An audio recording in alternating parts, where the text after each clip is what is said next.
Man, this was hard. Let's work through this together. I'm not much of a fan of the non-revenue sports. I still pull for them and want to see them succeed, but this wouldn't be genuine if I got on here and said a track and field performance or the tennis team's resurgence was my favorite moment. And as far as the revenue sports go, let's just be honest with ourselves, this year was really bad. Historically bad. It's going to get better. I'm optimistic and really believe in Lovie and Underwood. I think they are the right guys for the job, and I am encouraged by the roster makeovers within both programs.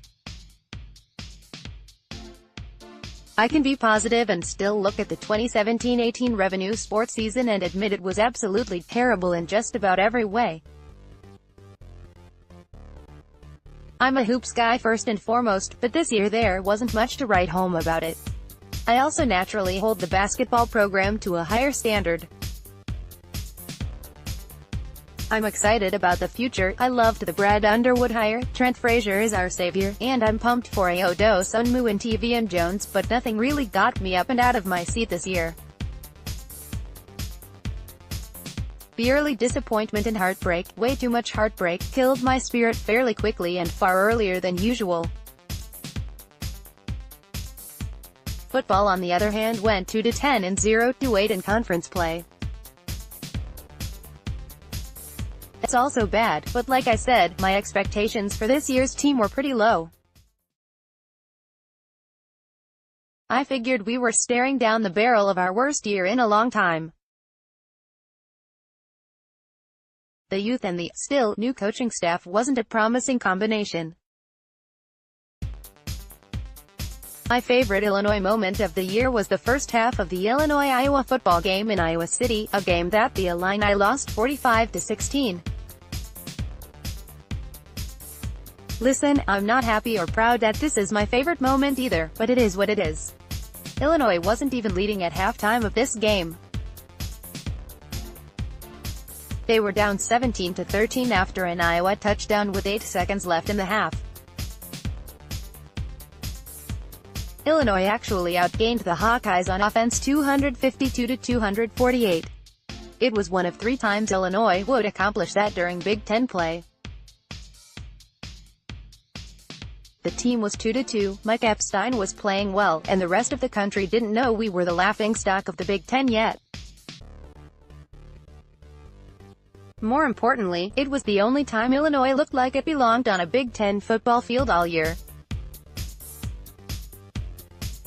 Illinois was carving up the Iowa defense, averaging 9.4 yards per carry, including a 58-yard Epstein scamper.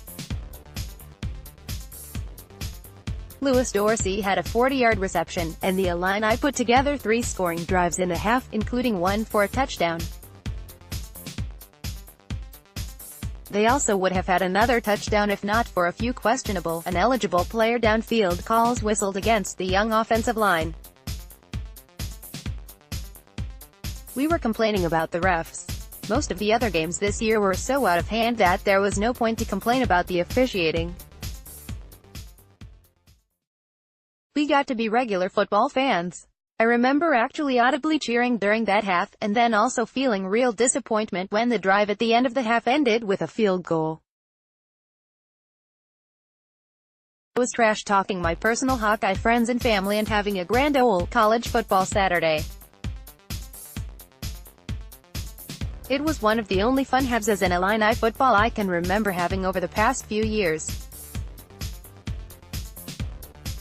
The cherry on top was getting to see the fans and players take part in the new tradition at Kinnick Stadium of waving to the Children's Hospital that overlooks the stadium at the end of the first quarter.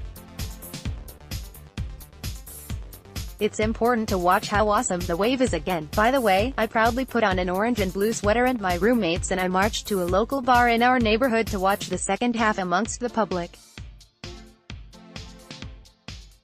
Of course, Illinois would be outscored 28-3 in the second half, Mike Epstein would leave the game with an injury, and my roommates and I would drown our sorrows in the corner of the beer garden while trying to avoid the sneers from Hawkeye fans. And nobody would remember the fun first half. Well, nobody except for me, I suppose.